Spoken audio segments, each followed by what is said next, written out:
Bismillah ve salatu ve selamu ala Resulillah ve ala alihi ve sahbihi ve men vala. Allah'ın fazlı merhameti bilen biz Halifeler Tarihi namlı kitaptan 4 Hulefai Raşidin devrini biz tügettik. Yani 30 yıllık tarihine esasen tügetip bulduk. Bular birincisi Ebu Bekir, ikinci Ömer, üçüncü Osman, dördüncü Ali ibn Abu Talib, beşinci de Hasan ibn Ali. Beş eylem bilen adırım 30 yıllık Hulefai Raşidin İslam tarihindeki en güllengen, en nurluk, coşkun vakitleri tügde. Bu devirde asasen halifelerini halik özü meslahat kengaş arkalık halik öz tarafından sayılındığan erkinlik itibarına güçlük boğan. Yani hukuk asasen halikninki kolu da. Halik halifeden, hakimden, validin hesap alalaydigan mundaq bir paytlar. Hem halikmi şuna layık hem de iman, etiqad, maçşencisine ait yuqori vaqtlar hem de. Biz hem de halifelerniki ikinci basqıcı bolgan hem de Umayyalar dövleti. Bu Hicriye 41 yıldan Hicriye 132 yıla kadar devir sürgen. Yani miladiye 662 yıldan miladiye 750 yıla kadar. Bu 90 yıl, 95 yıl etrafındaki tarih Hicriye hesabı boyunca. Bu hem de İslam tarihindeki naat güllengen, her cihetten mesela Medine cihetten naat güllengen devirler. Onun üstüge İslam dünyasındaki territoriyasımı naat kengaygen. Garipte bir tarafı Fransa, İspanya tarafı kengaygen bolsa, şerqte bütün Türkistan rayonu asasen şu Umayyalar sultanlığı beyat kılıp ötken. Mesela bazıları Orta Asya mesela Özbekistan ma taraflar mesela bekraklık Müslüman buluşqa yüzlengen bolsa biz taraflama ma'lum qismatda Müslüman bo'lgan, Müslüman bo'lishqa yüzlengen. Ama keng ko'lamda emas, ama itoatmanlik bildirgan jizya orqali. Demek bu hamda eng davlatniki kengaygan, davlat bütünlüğünü saqlab qolgan davlat Umayyalar devleti. Şuna bu İslam tarihideki buniki siyasi o'rnuna ait güçlük bo'lgan, salmoq ig'ir bo'lgan devlet. Umayyalar devleti hem de birinci halifesi Muaviye ibn Abi Sufyan, sahabe radıyallahu anhu, muşu kişiden başlanıp 14 halife devir sürgen. Ahiri Mervan ibn Muhammed niki öldürülüşü bilen Mısır'da bu hilafet 90 yıldan keyin ahırlaşkan.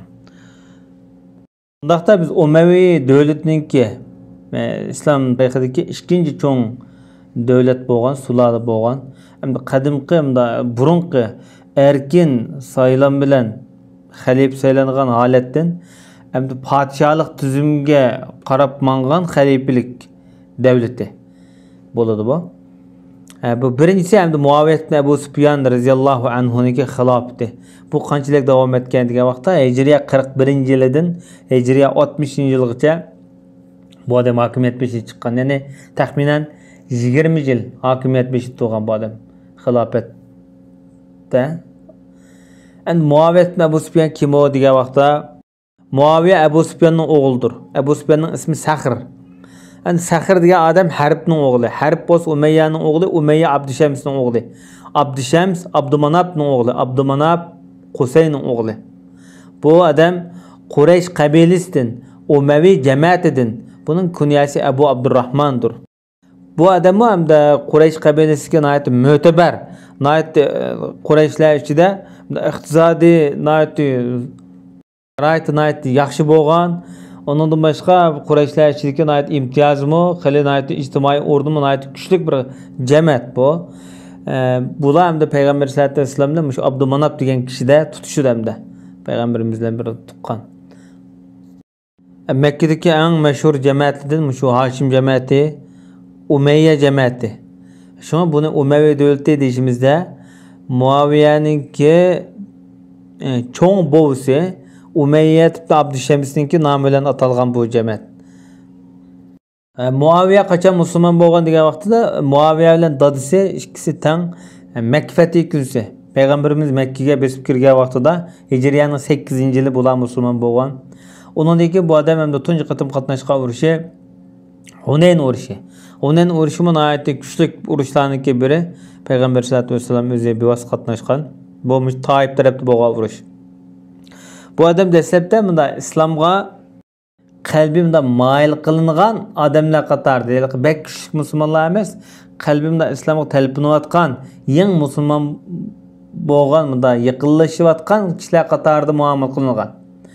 Ondan keyin İslamni ayet yaxshi qabul qilib, güzel İslami muhit yaşagan bu adam. Ondan keyin hatta bu Peygamber sallallahu aleyhi ve sellem'ninki bunda yazgıçısı bolgan, katibi bolgan, vahiy yazgan. Peygamberimiz üçke vahiyni tizimlap mağdıgan adam bolgan bu. Bu ne kadar bu çoğun imtiyaza bu adam berilgan. Muaviye radhiyallahu anhu Peygamber sallallahu aleyhi ve sellem'den 163 tane hadis rivayet qilgan. Demek bu adam mu hadis ilminde bu bugün kadar hadis ilminiki taqilib kelishida nayet zor töhfisi var deyishki bo'ldi. Bu adamdaki en meşhur hadisi ma'nisi hammamizga yod bo'lishi mumkin shu o'qigan kishilar orasida. Allah bir insonga yaxshilikni iroda qilsa, uni dinda nayet olim qiladi degan bir hadisni Muaviye radhiyallahu anhu rivoyat qilgan. Bu İmam Buxoriy Muslimda bor bu hadis. Bu adamның nurg'un shogirdlari bo'lgan sahobalardan, tabiinlardan, jumladan mesela Abdullah ibn Abbas, Abdullah ibn Umar işte hadis rivoyat qilgan. Demak bu adam ustozlik salohiyatiga ega. Mesela Abu Darda, Jarirul Bajali, Nu'man ibn Bashir qatorliq sahobalar. Bularning hammasi sahobalarda, shu sahobalar bu adamdan hadis rivoyat qilgan, yani hadis o'rgangan. Tabiinlardan mesela Said ibn Musayyib, Hamid ibn Abdurrahman qatorliq tabiinlar bu adamdan hadis rivoyat qilgan. Bu ikkalami nayet meşhur öz davridagi shu sahobalar bilan uchrashgan, sahobalardan hadis ilmi o'rgangan meşhur tabiinlar. Muaviye to'g'riliq bu bir qism hadislar, bu adamning nayet fazilatlari bor. Bu birinchidan bu adam nayet bakkan qo'saq, nayet katta dahi, nayet aqlli, zeki adam bu. Mesela bu adamdaki fazilat to'g'riliq hadislar bor mesela.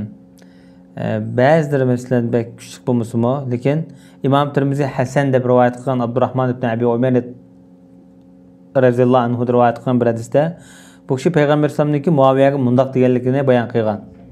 Ey Allah, uni to'g'ri yo'lda qilgan va to'g'ri yo'lga muvaffaq bo'lgan, noil bo'lganlardan qilgan deb duo qilgan Muaviyaga. İmam Ahmed Musnad namli kitabida Irbaz ibn Sariya degan kishi rivoyat qilib Peygamber sallallohu alayhi vasallamning mundaq deganligini anglagan edim dedi bu sahoba. Peygamberimiz Muaviyaga debdi: "Ey Allah, Muaviyaga kitobni, hisobni o'rgatgan. Yezishni, hisoblashni o'rgatgan. Ilmni qilgan, uni azobdan saqlagan." deb shunday duo qilgan dedi. Bu bir fazilat hamda. İbn Abi Shayba Musannaf namli kitabida, İmam Tabrani Kabir namli kitabida Abdulmalik ibn Umayr rivoyat qilib, Muaviya mundaq deydi: "Men xilofatni tamoq qilib keldim" deydi. Peygamberimiz bunu so'zni degandan beri men xilofatga ko'z tikib turdim deydi, xalifa bo'lish uchun. Ey Muaviya, agar sen shu podshoh bo'lsang yoki shu hokimiyat ishiga ega bo'lgan vaqtingda yaxshi davom et bu ishingni deb shunday degandiki, men xilofat ko'z tikkan dedi bu odam.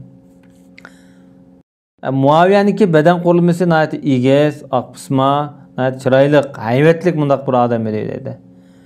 Umar ancha-muncha nimaga Muaviyaga qaragan vaqtida Umar roziyallohu anhu Arabning kisrasimi shu degan ekan. Ya'ni Arabning podshohi shu bo'ladi deb shunday ta'bir bergan. Balki bu Peygamber sallallohu alayhi vasallamdan olgan bir qism rivoyatlar ko'ra degan bo'lishi mumkin Umar roziyallohu anhu. Ali roziyallohu anhudan rivoyat qilgan bir mazmunda Muaviyaniki podshohligini, xilofatini sizlar uch ko'rmanglar, yomon ko'rmanglar. Agar sizlar Muaviyaning hokimiyatini yo'qotib qo'ysanglar, bundan mahrum qolsanglar, qonli kesilgan shu qonli holatlarni ko'rsizlar degan. Demak, Muaviyaniki davri haqiqatan İslam dunyosi birlik kelgan davr hamda.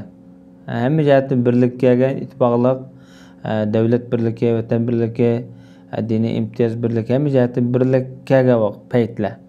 Muaviya o'lib ketgandan keyin asosan islom dunyosi yani qaytadan qonliq voqealar, bo'linishlar maydonga keldi.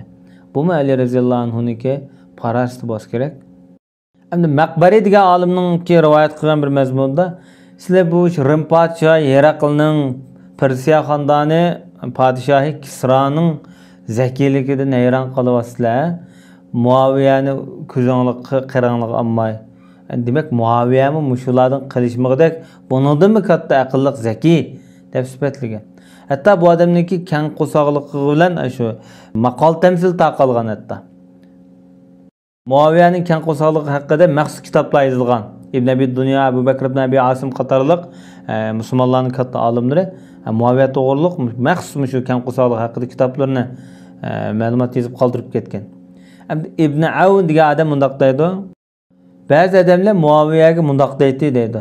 Ey Muaviya, sen bizni to'g'ri yo'lda adolat bilan elib mang. Bo'lmasa biz seni adablab qo'ymaymiz desa, nima bilan desa, yog'och bilan, tayoq bilan adablab qo'ymaymiz desa, unda bo'lsa biz tuz durust bo'lamiz deb bundaq deydi. Bunga g'azablanib ketmaydi dedi.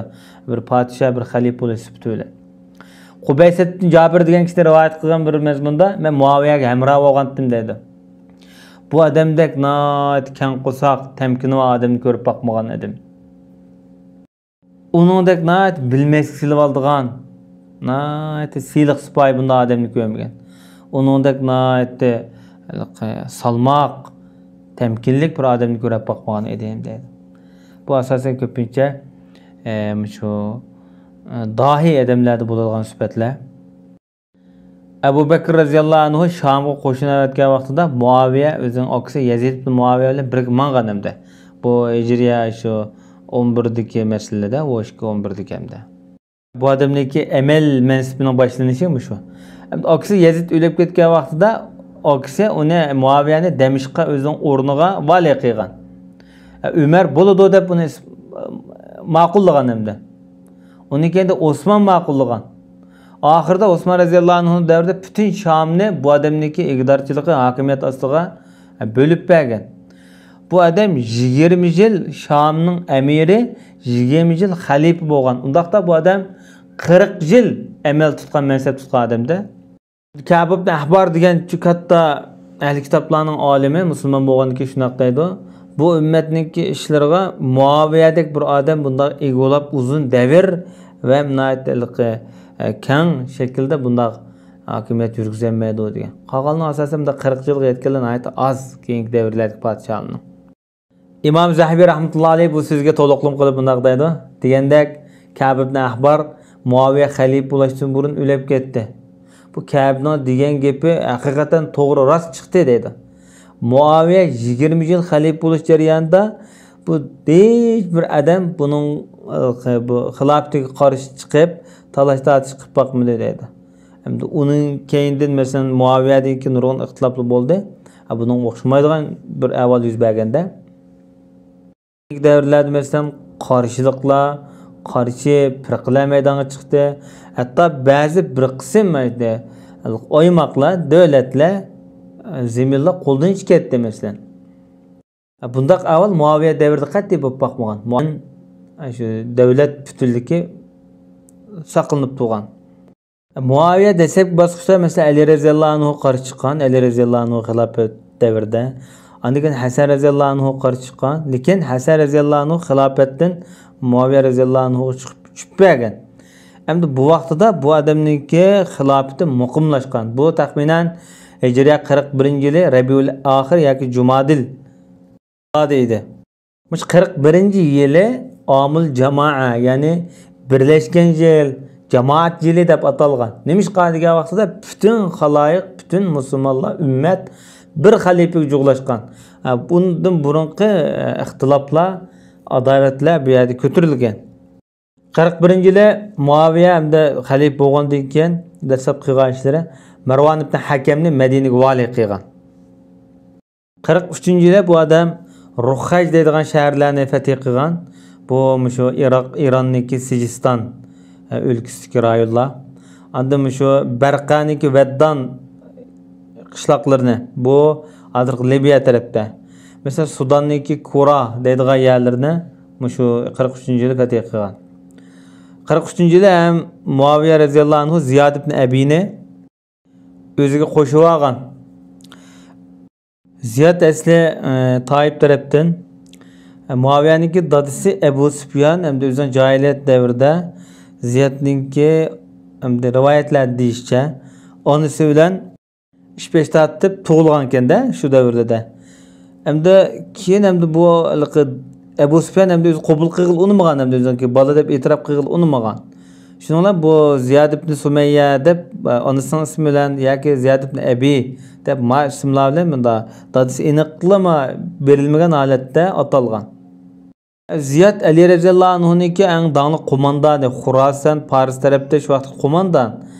Endi Muaviya Ziyadni o'ziga qo'shilish orqali o'ziniki inisi yoki oksi qilib qo'shash orqali masalan Ziyad ibn Abu Sufyan deb ataydi-da. Buning nasibini e'tirof qilish orqali buningki shu ayliqni qo'lga keltirib Xurasan Paris elini bu odam yana qo'liga shunga Ziyad ibn Abi'ni o'zinki dadisini e'tirof qilishi Muaviyaniki. Hargiz shar'iy hukm emas, shar'iy hukmga zid avval. Bu faqat siyosiy maqsad yo'shirilgan deydi olimlar. Mana mushu Payg'ambar alayhisolatu vasallam hukm qilgan tunji hukmni o'zgartgan hukmdir. Muaviya. Niki bu qilmish hamda. Buni Imom Sha'alibi va undan boshqa olimlar bayon qilgan. Hamda nikohsiz tug'ilgan bola o'ziniki dadisiga nisbat berilmaydi shariatda. Lekin Muaviya bu bolani, bu odamni o'zining dadisiga nisbat berish orqali bu odamniki shu el bo'lishdan iborat bu qinoatni kuchli bir siyosiy raqibdan bu odam qutulgan hamda. Hijriyaniki 45-yili Qiqon qishloqlari fath qilingan deb. Qiqon degan asosan shu bugungi Xurasan, Pokistonniki Sindi daryosiniki bo'yida, shu Afg'onistonniki chegara rayonlari. Shu holda hamda turklarniki rayoni deb atildi ekan bu o'rinlar. Hijriya 50-yili Kohiston viloyati majburiy yurtida fath qilingan. Kohiston Hijriya 50-yili Muaviya hamda Şamlıqlarni o'zining o'g'li Yazidni veliahd qilish uchun bayat ilishga chaqirgan, da'vat qilgan. Şamlıqlar darhol buning qo'shilgan hamda. Qo'shilib Muaviya o'lib ketgandan keyin Yazidni xalif qildiganga, podshoh qildiganga bular qo'shilgan.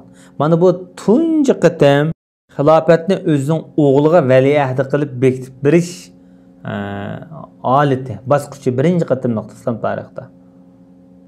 Hem shundaqla o'zi saq turib, sog'lom turib veliahdi tayinlagan tunji avval bu.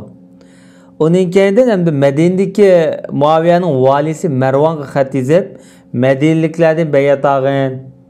Amandiki shu Yazid o'g'lim shundan bo'lsin, podshoh, xalif bo'lsin deb bu odamga yo'l yo'rqavatgan. Marvon Masjidil Haramdan Payg'ambarimizning masjidida xutba o'qib shunaq deganki, Amirul Mu'minin Muaviya o'zining o'g'li Yazidni Abu Bakr Umarninki yo'li bo'yicha yana xalif qilmoqchi deb shuna dedi-da, hamda shularga jakoladi hamda. Va ta bundan aytib chiroyli sifat bilan sifatlash uchun Abu Bakr Umarninki yo'li bo'lgan xaliflik hokimiyatiga mushadam tikilmoqchi dedi. Şekilde hamda ikki dangli xaliflik o'qitish orqali maniki hamda kuchini gapning ta'sirini taqim ochmoqchi bo'ladi-da bu yerda. Darhol Abu Bakr Siddiqninki o'g'li Abdurrahmon o'rnidan turib buning raddiya berib, bu Abu Bakr Umarning yo'li emas, bu Kisra va Qaysarning yo'li bu. Abu Bakr Umar bu xilofatni na bolalarga vasiyat qildigan emas, na o'zining urug' tuqqanlardan birasiga bergan emas. Deb buning darhol Madina qarshi chiqdi buningga. Mana islom tarixidagi hamda tunji ig'ir avval mushu deyishga bo'ldi. Onun uchun uning oldidagi hamda xalq o'zi kengash orqali, maslahat orqali xalqning qo'lda bo'lsa-mu bu hokimiyat mushu vaqtdan boshlab bo'lib mushu Yazidniki davrlaridan keyin asosan bu miros subtida o podshoh bo'lgan, xalif bo'lgan odamniki salohiyati muhim emas. Faqat o'g'illan bo'lsa buni saylab qo'yib, bu mushu atrofdagi azaldan udum qilib davomlashayotgan podshohlik tuzumga qarab yuzlangan xaliflik tuzumi. Ve sallallahu ala nebiyyina Muhammed ve ala alihi ve sahbihi ecma'in.